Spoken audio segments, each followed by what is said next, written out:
నమస్కారం. అసలు వెలుగుమట్ల ఖమ్మం జిల్లా భూదాన భూముల్లో జరిగిన పరిణామాన్ని ఒక 2 నిమిషాలు కొంచెం ఆ లైన్ తీసుకుందాం. ఆ భూమిలో జరిగినటువంటి పరిణామాల క్రమంలో ఈరోజు పరిష్కారం చూపించటం అని ప్రభుత్వం ముందుకొచ్చింది. కానీ మేము ఏమి అభివర్ణిస్తున్నామంటే, ఈరోజు తెలంగాణ రాష్ట్ర ప్రభుత్వం ఆత్మహత్య చేసుకుంది. తనే నేరస్తుడునని, తానే దోషినని, తానే తప్పు చేశానని ఉరితాడు బిగించుకొని ఆత్మహత్య చేసుకుంది తెలంగాణ రాష్ట్ర ప్రభుత్వం. ఇట్లాంటి సంఘటన ఒక గవర్నమెంట్ తనకి తానే ముఖ్యమంత్రి దగ్గర నుంచి మంత్రులు, బ్యూరోక్రసీ అందరూ కట్టగలిసి ఆత్మహత్య చేసుకున్న సదృశ్యం ఈరోజు ఖమ్మం జిల్లాలో జరిగింది. ఎందుకు ఇది జరిగింది? ఈ ఆత్మహత్య కూడా తొందరగా ఎందుకు చేసుకున్నారు అంటే, ఆత్మహత్య చేసుకోకపోతే చంపేస్తారు అని. ఆత్మహత్య చేసుకోకపోతే ప్రజలు తిరుగుబాటు చేసి తెలంగాణ ప్రభుత్వాన్ని ఓటు ఖడ్గాలతో పొడిసి చంపుతారని భయపడి రాష్ట్ర ప్రభుత్వం తొందరగా ఉరి పెట్టుకుని చనిపోయింది. ఈరోజు రాష్ట్ర ప్రభుత్వం ఈరోజు ఎవరికి హక్కు లేదని వెళ్ళగొట్టిందో, ఆ భూమిలో బాధితులకి అణువంత హక్కు లేదని స్వయంగా కలెక్టర్ నాతో వాదిస్తాడు. అనుదీప్ దురిశెట్టి కలెక్టర్, వాళ్ళు నేరస్తులు ఆ భూమిలో ఇంతకాలం ఉన్నందుకు వాళ్ళకి ఎలాంటి హక్కు లేదు అని ఖమ్మం జిల్లా కలెక్టర్, బలిపశువు అయినటువంటి కలెక్టర్, మంత్రుల చేతిలో బలిపశువైన బలహీన వర్గాల కలెక్టర్ ఇచ్చిన స్టేట్మెంటు, ఆ భూమిలో వీళ్ళకి హక్కు లేదు, వీళ్ళు ఉంటున్నందుకు నేరస్తులు కాబట్టి బుల్డోజర్లు పెట్టి కూల్చినాం, నోటీసులు కూడా ఇయ్యకుండానే కూలుస్తాము. నోటీసులు ఎందుకు ఇవ్వాలి? అసలు నోటీసులు తీసుకునే అర్హత కూడా లేదని చెప్తున్నాడు కలెక్టర్. ఇది ఈరోజు అదే ప్రభుత్వం ఏ హక్కుతోటి వాళ్ళకి ఇచ్చింది? పట్టా కాగితాలు. ఈరోజు ఇది 3 కోట్ల మంది అడుగుతున్న ప్రశ్న, ఇది దేశం అడుగుతున్న ప్రశ్న. ఈరోజు 750 మంది నివసిస్తున్న ఆ భూమిలో 311 పట్టాలు ఇచ్చారట. 101 పట్టాలేమో బయట మండలాల్లో ఇస్తున్నారట. కానీ 750లో 412 పోతే ఇంకా 300 మంది బాధితులు ఉన్నారు. అందులో 200 మంది బయట టీటీడీ భవనంలో, 150 మంది దాదాపుగా అంబేద్కర్ భవనంలో ఉన్నారు. వాళ్ళు గగ్గోలు పెట్టి ఏడుస్తున్నారు, మా సంగతి ఏంటి అని. ఈరోజు మేము అంటున్నాం, మీరు పట్టాలు ఇచ్చింది ఎవరికి? మొదటి ప్రశ్న. వాళ్ళు న్యాయమైన అర్హత ఉన్నవారా, లేకపోతే మీకు సంబంధించిన వాళ్ళ? గ్రామాలలో ఇందిరమ్మ ఇల్లు లబ్ధిదారుల్లో జరుగుతున్న మోసాలు ఎక్కడ చేస్తున్నారా? అసలు ఎవరికి మీరు పట్టాలు ఇస్తున్నారు? ఎవరికి పట్టాలు ఇవ్వడం లేదు, పట్టాలు ఎవరికి ఇవ్వడం లేదు, ఎవరికి ఇస్తున్నారో ఈ 2 తేల్చాల్సిన అవసరం ఉంది. రెండో విషయం, 5 లక్షల ఇల్లు ఉంది, 30 లక్షల ఇల్లు ఉంది, 25 లక్షల ఇల్లు ఉంది. 3-4 సంవత్సరాలు కూలీ పని చేసుకొని 30 lakhs పెట్టి కూడా ఇల్లు కట్టిన వాడి ఇల్లు నేలమట్టం చేసి ఆ ప్లేస్ లో ఒక 75 గజాలు మాత్రమే స్థలం ఇస్తున్నారు. ఇవాళ 75 గజాలు మాత్రమే స్థలం ఇస్తే 30 లక్షల భవనానికి 5 లక్షల రూపాయలు పెట్టి ఇందిరమ్మ ఇల్లు కట్టిస్తారట. ఇది ఏమిటి కార్యక్రమం? మరి 30 రోజుల్లో 20 రోజుల నుంచి వాళ్ళ ఇల్లు కూలగొట్టిన తర్వాత ఇప్పటి వరకు కూలీనాలి పనికి పోకుండా ఎక్కడో ఆశ్రయం పొందుతున్నారు. లైవ్లీహుడ్ సంగతి ఏంటి? ఇన్ని రోజుల పని ఏంటి? ఆరోగ్యం ఏంటి? వాళ్ళ జబ్బులేంటి? వాళ్ళ పిల్లగాళ్ళు 10th క్లాసు ఎగ్జామ్స్ రాసి వీళ్ళ పరిస్థితి ఏంటి? ఇవన్నీ చెప్పుకుంటూ పోతే ఈ రోజు ప్రభుత్వం మొన్న జరిగిన 3 రోజుల క్రితం ఖమ్మం పట్టణంలో చారిత్రాత్మకమైన, రాష్ట్రంలో ఒక అద్భుతం జరిగింది. ఈ మధ్య జర్నలిస్ట్ మిత్రులు, మీరు రాసినా రాకపోయినా మీ అండర్స్టాండింగ్ కోసమే 2 విషయాలు ఏనండి. కొన్ని పార్టీలు అదృశ్యమైతే కొన్ని రాజకీయ సామాజిక శక్తులు దృశ్యంగా కనిపిస్తున్నాయి. ఈరోజు కొన్ని పార్టీలు ఏకంగా అదృశ్యం అయిపోయినాయి. అంటే ఓహో, సమస్య వచ్చినప్పుడు పార్టీలు ఇట్లనే ఉంటాయన్నమాట. ఇంతకాలం సమస్యని పరిష్కరించే పద్ధతి కూడా ఒకటి ఉంటదన్నమాట. ఆ పరిష్కరించేదే తెలంగాణ జాగృతి ధర్మ సమాజ్ పార్టీ నిరూపించిన. అంటే ఒక సమస్యని పరిష్కరించే పద్ధతి కూడా ఉంటది.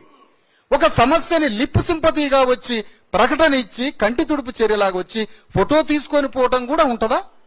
ఉంటది. ఆ ఉండే పనే ఒక బీఆర్ఎస్, ఒక బీజేపీ, మిగతా పార్టీలు చేస్తే 3 రోజుల క్రితం అనేక రాజకీయ పార్టీలను సంప్రదించాం. వారు రావడానికి ఇష్టపడలేదు. మరి ఎందుకో తెలియదు. మాకు ఆ శక్తి లేదనా లేకపోతే ఇంకోటా మాకు తెలియదు. 3-4 పార్టీలను సంప్రదించడం జరిగింది. సంప్రదిస్తే మేము పోయొచ్చామని కొందరు, మేము మళ్ళా ఎందుకు అని కొందరేమో మేము చేయలేము అని కొందరు మాతో రావడం ఇష్టం లేక కొందరు. కానీ మేము అడగక ముందే తెలంగాణ జాగృతి ఆల్రెడీ ఖమ్మం వెళ్ళడానికి సిద్ధపడ్డారు. నేను వారితో కలిసి ప్రయాణం చేద్దాం, అక్కడికి పోయి అతిపెద్ద నిరసన పోరాటాన్ని ప్రారంభిద్దాం, ముందు అసలు శిబిరం దగ్గర పోయి వాస్తవాలేంటో తెలుసుకుందాం. నేను 5-6 రోజుల క్రితం పోయాను. 2 రోజులు అక్కడ ఉండి మొత్తం డేటా తీసుకొని వాళ్ళని పరామర్శించి వచ్చిన డేటా మొత్తం 1-to-1 మేడం గారికి, జాగృతి కవిత గారికి ఎక్స్ప్లెయిన్ చేయడం జరిగింది. దాంట్లో ఉన్న రీజన్ ని, లాజిక్ ని, న్యాయాన్ని, ప్రభుత్వం చేస్తున్నటువంటి దోషత్వాన్ని ఎగ్జాక్ట్లీ పట్టుకున్నారు. ఇది ఎట్లనైనా సమస్య పరిష్కారవంతం అయ్యే వరకు ఎన్ని రోజులైనా ఖమ్మంలో ఉండి ఆ సమస్య పరిష్కారం అయ్యేంత వరకు యుద్ధం చేయాల్సిందే, అట్లయితేనే పోదామని ఇద్దరం తీర్మానించుకున్నాం. నేను మీకు జర్నలిస్ట్ మిత్రులకు నేను చెప్పేది ఏంటంటే, ఏ రాజకీయ సామాజిక శక్తులైనా ఇట్లాంటి నిర్ణయం తీసుకొని పోతాయా అని అడుగుతున్న బాయ్ సాబ్ మిమ్మల్ని. ఎవరైనా ఈ నిర్ణయం తీసుకొని పోతారా? ఒక మహిళ అధ్యక్షురాలు, సరే మేమంటే చాలా మంది పురుషులు ఉన్నారు, ఇద్దరు ఉన్నాం. వారు ఇంత బలమైన నిర్ణయం తీసుకొని అక్కడికి చేరుకున్నాం. మొత్తం శిబిరం అంతా అధ్యయనం చేసినాం. అతి భయంకరంగా ఉంది పరిస్థితి వాళ్ళది. 700 మంది, 400 మంది ఒక చిన్న హాల్లో, నీళ్లు లేవు, ఆరోగ్యం లేదు, తిండి లేదు, దోమలు, అంతకన్నా ఘోరమైన ప్లేస్ ఇంతవరకు ఎక్కడ చూడలే. అక్కడికి పోయి అధ్యయనం చేసి వాళ్ళందరి ముందు, ఇగో ఈ సమస్య పరిష్కారం కోసం మీరు ఎక్కడి దాకానే వస్తారా, మీరు ఎక్కడి దాకైనా పోరాడతారా, ఇగో మీరు ఎక్కడి దాకా పోరాడతామంటే మీకు నాయకత్వం ఇచ్చడానికి మేము సిద్ధమని ఇద్దరం వాళ్ళని అంగీకరింపజేసి దాదాపుగా 1000 నుంచి 1500 మందితోటి ఖమ్మం పట్టణంలో 70 ఏళ్లలో చరిత్రలో లేని విధంగా 6 గంటల పాటు జడ్పీ సెంటర్, అంబేద్కర్ సెంటర్ కాడ ఒక మహాధర్నా చేయడం జరిగింది. ఆ ధర్నా చూసిన రాష్ట్ర ప్రభుత్వం మేమెంతమంది ఉన్నామో అంతమంది పోలీసులను పంపించడం జరిగింది. ఆ పోలీసులను పంపి కొట్టడము, గుంజడము, అరెస్టులు చేయడము ఇదంతా జరుగుతుంటే నడి ఎండలో 5 గంటలు మేడం గారు నేను కూర్చొని 5 గంటలు దీక్ష చేయడం జరిగింది. కలెక్టర్ రాడు రమ్మంటే, జేసీ రాడు రమ్మంటే, ఒక పనికి రాని ఆర్డీఓని పంపించి మీరు లేవండి కలెక్టర్ రాడు అన్నాడు. రాము, మేము లేవం, మాకు సమస్య పరిష్కారానికి సంబంధించిన కలెక్టర్ నుంచి ఒక హామీ పత్రం వచ్చిందాక మీ ఇక్కడి నుంచి లేవని చెప్పాం. లేవకుండా అంతే కూర్చున్నాక పోలీసులు వచ్చారు, చెల్లా చెదురు చేసిండ్రు, 100లాది మంది మా కార్యకర్తలను అరెస్ట్ చేశారు. బాధితుల పోరాటం మామూలు పోరాటం కాదు. సమ్మక్క సారలక్కలంటే ఎవరో మనకు తెలియదు, సాకల ఐలమ్మలంటే ఎవరో తెలియదు, కానీ ఆ బాధితులంతా ఆ యుద్ధం చేసి చూపించారు. మనం పోరాటం జరిగింది. ఆ తర్వాత పోలీసులు భారీ ఎత్తున వచ్చి కవిత గారిని, నన్ను తీసుకొని అరెస్ట్ చేయడం జరిగింది. అతి ఇల్లీగల్ గా లేడీ సబ్ ఇన్స్పెక్టర్ లేకుండా నామమాత్రంగా ఒక లేడీ కానిస్టేబుల్ పట్టుకొని ఇద్దరిని తీసుకుపోయి ఒక వ్యాన్లు వేశారు. ఖమ్మం రూరల్ మండలం పోలీస్ స్టేషన్ లో పెట్టారు. వాళ్ళు టీ ఆఫర్ చేశారు. టీ కాదు కదా, మంచినీళ్ళ చుక్క ముట్టుకో, మా నిరాహార దీక్ష కంటిన్యూ అయితేనే పోలీస్ అధికారులకు చెప్పేశాం. అక్కడ చెప్పిన తర్వాత 2.5 గంటలు ఆ పోలీస్ స్టేషన్ లో గడిపిన తర్వాత ఏదో సంతకాలు చేయించారు, మమ్మల్ని వదిలిపెట్టారు. వీళ్ళు అన్ని పార్టీల్లాగా హైదరాబాద్ పోతారేమో అనుకున్నారు. పాపం మేము హైదరాబాద్ పోయే కేసులు కాదు బాబు, మేము సమస్య పరిష్కారవంతమయ్యే వరకు అక్కడే ఉంటాం. అక్కడి నుంచి మళ్ళీ శిబిరం దగ్గరికి చేరినాం. శిబిరం దగ్గరికి చేరి బ్యానర్ కట్టుకొని ఆమరణ నిరాహార దీక్షకి అక్కడ కూర్చొని దీక్ష ప్రారంభించాం. 1 నిమిషం బాయ్ సాబ్, హలో సార్. దీక్ష ప్రారంభించడం జరిగింది. దీక్ష ప్రారంభించిన తర్వాత పొద్దుటి వరకు దీక్షని స్టార్ట్ చేసి ఉదయం వరకు దీక్ష ప్రారంభమైంది, దీక్ష స్టార్ట్ అయింది. ఉదయం పూట 6 గంటలకి మళ్ళీ భారీ పోలీసు యంత్రాంగం వచ్చి మళ్ళీ ఇద్దరిని అరెస్ట్ చేయడం జరిగింది. ఇద్దరిని, ఆ డోర్ వేయండి బాయ్ సాబ్ ప్లీజ్, ఆ డోర్ వేయండి. ఇద్దరిని అరెస్ట్ చేయడం జరిగింది. అరెస్ట్ చేసి తెల్లవారుజామున నిద్రలో ఉన్న మనిషిని గుంజుకొని పోవడం, అట్లా లేపి కూర్చోబెట్టడం కాదు, నిద్రలో ఉన్న మనిషి మీద బెడ్షీట్లు తీసిపారేసి అమాంత లిఫ్ట్ చేసి వెహికల్స్ లో ఎటు తీసుకుపోతున్నారో తెలియదు, ఏం చేస్తున్నారో తెలియదు, వెహికల్స్ లో వేశారు. సరే మేమంటే ఎట్లా ఉండ, ఒక మహిళను తీసుకుపోయి వితౌట్ మళ్ళీ సెకండ్ టైం లేడీకి సంబంధించినటువంటి సబ్ ఇన్స్పెక్టర్ లేకుండా లిఫ్ట్ చేశారు. తన వెహికల్ ఎక్కించారు, నన్ను ఒక వెహికల్ ఎక్కించారు.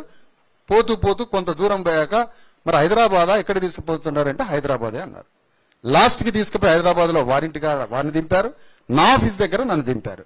దింపిన వెంటనే ఒక్క సెకండ్ కూడా ఎక్కడ నా వెహికల్ ఆపకపోయేసరికి దిగినాక 2 గంటలు అప్పటికే దీక్ష సాగింది, రాత్రంతా దీక్ష జరిగింది. వెహికల్ వచ్చేసరికి 2 గంటలు కొంచెం అక్కడ పడిపోవడం, ఆ తర్వాత మళ్ళీ ఎవరికి వాళ్ళు ఎవరి ప్రాంతంలో వాళ్ళు దీక్ష కంటిన్యూ చేయాలని మేడం గారు వాళ్ళ ఇంట్లో ఆమరణ దీక్ష కంటిన్యూ చేశారు, నా ఆఫీసులో నేను దీక్ష కంటిన్యూ చేశాను. ఈ కంటిన్యూ దీక్ష చేస్తున్నది ఖమ్మంలో జరిగిన అతి భారీ యుద్ధం, అతి భారీ ధర్నా, ఇద్దరం ప్రెస్ మీట్లు ఎవరికి వాళ్ళం విడివిడిగా పెట్టి ఈ ఉద్యమం ఆగదు, ఎన్ని రోజులైనా భూమిలో ఉన్న బాధితులకి అక్కడే పట్టాలిచ్చి ఇండ్లు కట్టేంత వరకు, పోగొట్టుకున్న కూల్చేసిన ఇండ్లని కట్టే వరకు, 700 మందికి పట్టాలిచ్చే వరకు అక్కడే వాళ్ళకి అన్ని నిర్మాణం చేయాలి, అప్పటి వరకు లేవము అని సంయుక్తంగా విడివిడిగా ప్రకటనలు ఇచ్చినాక ఈ యుద్ధం ఇక ఆగదు, ఇది వీళ్ళది ఆపేది ఉండదు, ఈ యుద్ధం కంటిన్యూ అవుతుందని రాష్ట్రం అంతా 3 కోట్ల మంది ప్రజలతో రాష్ట్ర ప్రభుత్వం మీద థూ అని ఉమ్మూయించాం మా పోరాటంతో రాష్ట్ర ప్రభుత్వం మీద. ఎందుకు ఇంత కఠినంగా మాట్లాడాల్సి వచ్చింది? ఎస్, గవర్నమెంట్ మీద ఇలాంటి మానసిక విప్లవం వస్తేనే గవర్నమెంట్లు చేంజ్ అయ్యేది. అదే భావజాల ప్రతిఘటన వ్యాప్తి. అది ఆ వ్యాప్తి జరిగింది.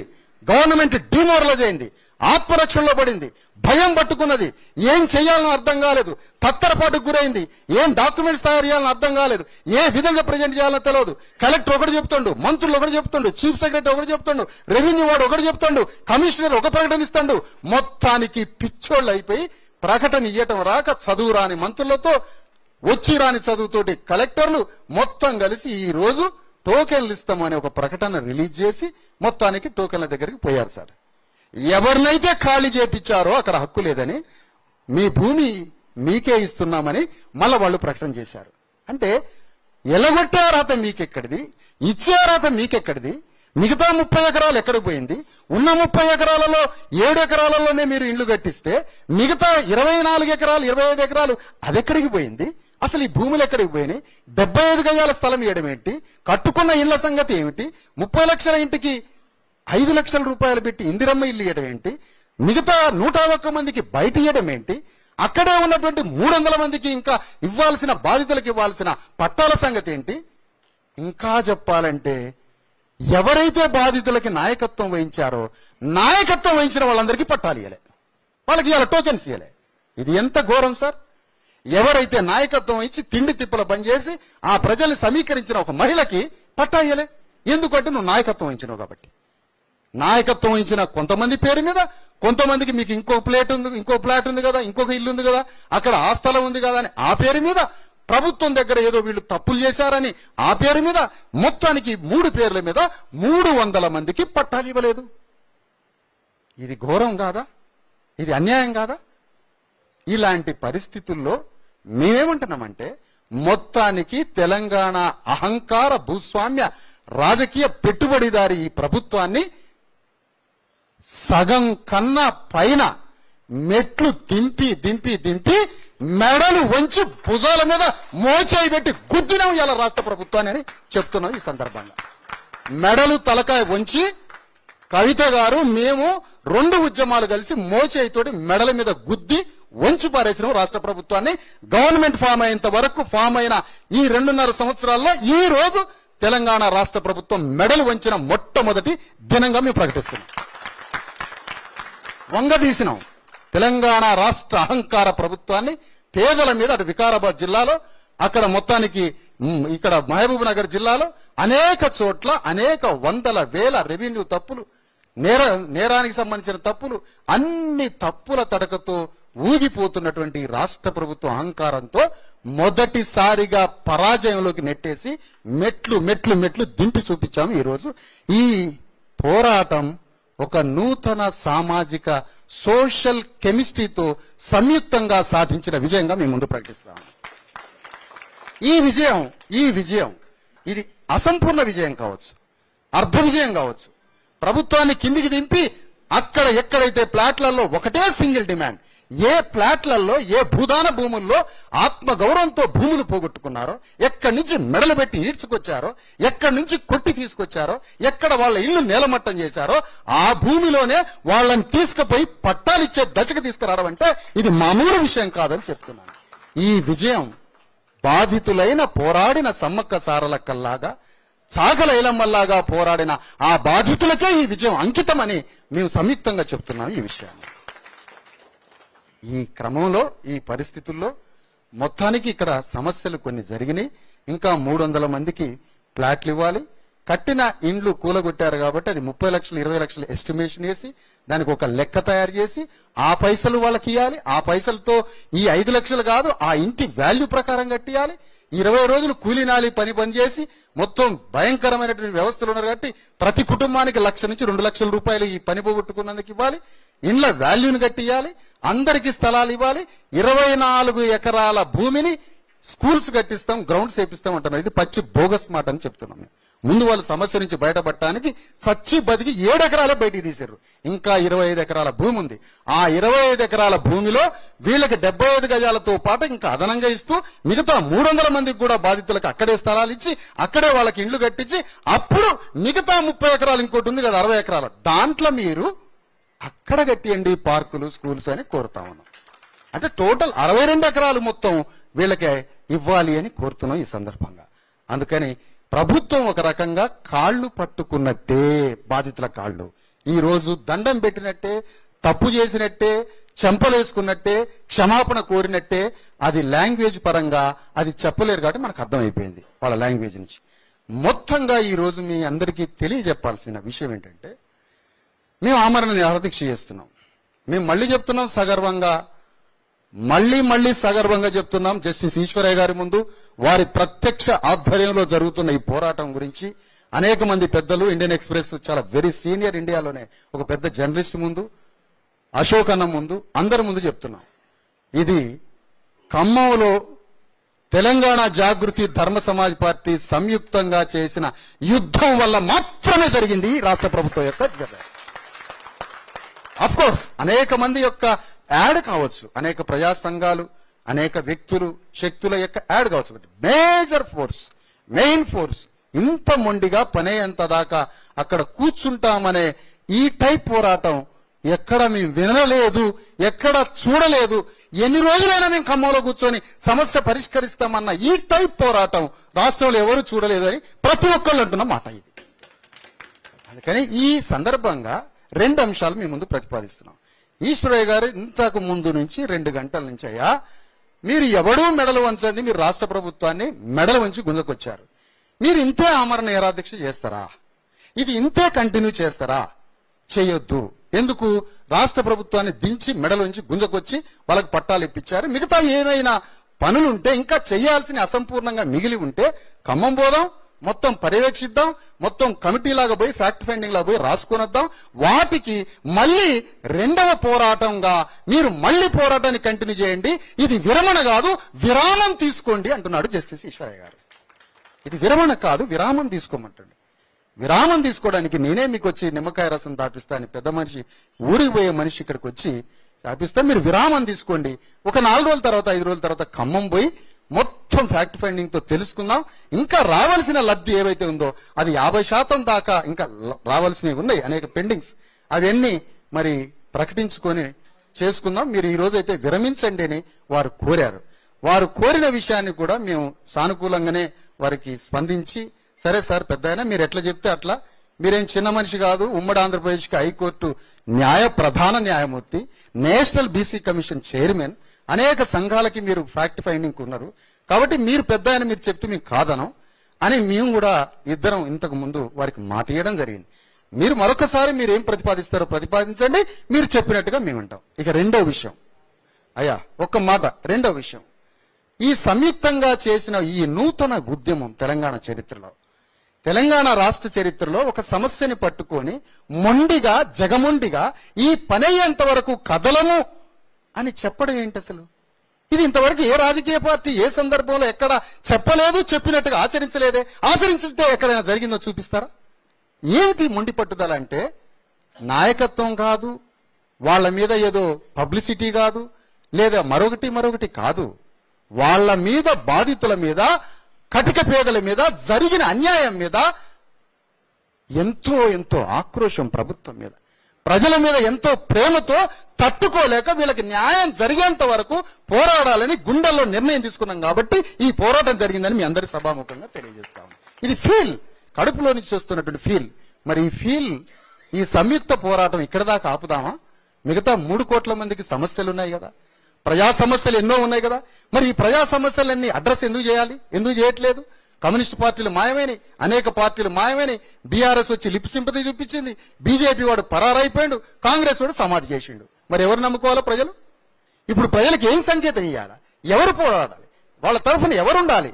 ఇగో ఈ ప్రశ్నకి సమాధానమే ఈ రోజు అనేక విషయాలు మాట్లాడుతున్న క్రమంలో భవిష్యత్తులో జాగృతి కవిత గారి నాయకత్వం నడుస్తున్న జాగృతితో, అయ్యా సార్ ప్లీజ్, ధర్మ సమాజ్ పార్టీ జాగృతి, తెలంగాణ జాగృతితో కలిసి మరిన్ని సంఘాలని కలుపుకొని, మరిన్ని ప్రోగ్రెస్ ఐడియాలజీతో కలుపుకొని, ట్రాన్స్ఫార్మ్ అయ్యి కొన్ని స్టెప్స్ అటు ఇటుగా చేంజ్ చేసుకొని ఎవరైనా వస్తే వాళ్ళని కలుపుకొని, అనేక బీసీ ఎస్సీ ఎస్టీ సంఘాలని కలుపుకొని, కలిసి వచ్చే ప్రోగ్రెస్ రాజకీయ వేదికల్ని కలుపుకొని తెలంగాణ రాష్ట్రంలో ప్రజా సమస్యల పరిష్కారం కోసము మరియు కాంగ్రెస్ పార్టీ ఇచ్చిన 420 హామీల సాధన కోసము ఒక మహాయుద్ధం సంయుక్తంగా చేయబోతున్నామని ప్రకటిస్తున్నాం.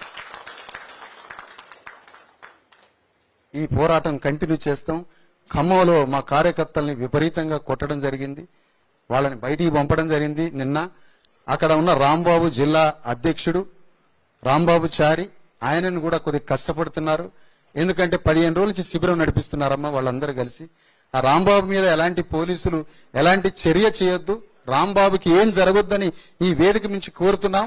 అక్కడ ఉన్న జాగృతి కార్యకర్తలకు కూడా ఎవరు టచ్ చేయొద్దని కోరుతున్నాం. వారి తరఫున మాట్లాడుతున్నాను. నేను ఎవరిని ముట్టుకునే అర్హత లేదు. పోరాటం చేశాం, గవర్నమెంట్ ట్రాన్స్ఫార్మ్ అయిందా, అనివార్యతతో పడ్డదా, ఆత్మహత్యకు పాల్గొన్నదా ఏందో మాకు తెలియదు. మొత్తానికైతే సగం నడువులు ఎరగొట్టాము రాష్ట్ర ప్రభుత్వాన్ని. ఈరోజు ఇలాంటి పరిస్థితుల్లో మేము ముందుకు వచ్చాము సవివరంగా జరిగిన విషయాలు చెప్పడానికి. సంయుక్త పోరాటం చేస్తామని, రేపు రాబోయే రోజుల్లో ఖమ్మం బై ఫ్యాక్ట్ ఫైండింగ్ తో మిగతా వివరాలు తెలుసుకొని ఈ విరామం నుంచి విరమణ దాకా ఆ ఇష్యూ పట్ల చేద్దామని, సంఘటనల రీత్యా అంశాల రీత్యా మాత్రమే జాగృతితో పనిచేస్తూ ఆ పనిలో సామాజిక న్యాయం అనే కొలమానంతో వారు మరింత ముందుకొస్తే వారితో మరింత ముందుకు పోయి పనిచేస్తామని కూడా ప్రకటిస్తున్నాం. ఈ సందర్భంగా జస్టిస్ ఈశ్వరయ్య గారు మాట్లాడతారు. ఏమన్నా మిగిలిన 1-2 మీరు ఏమన్నా చెప్తారా మేడం గారు? మీరేమన్నా మాట్లాడతారు లేదంటే జస్టిస్ గారు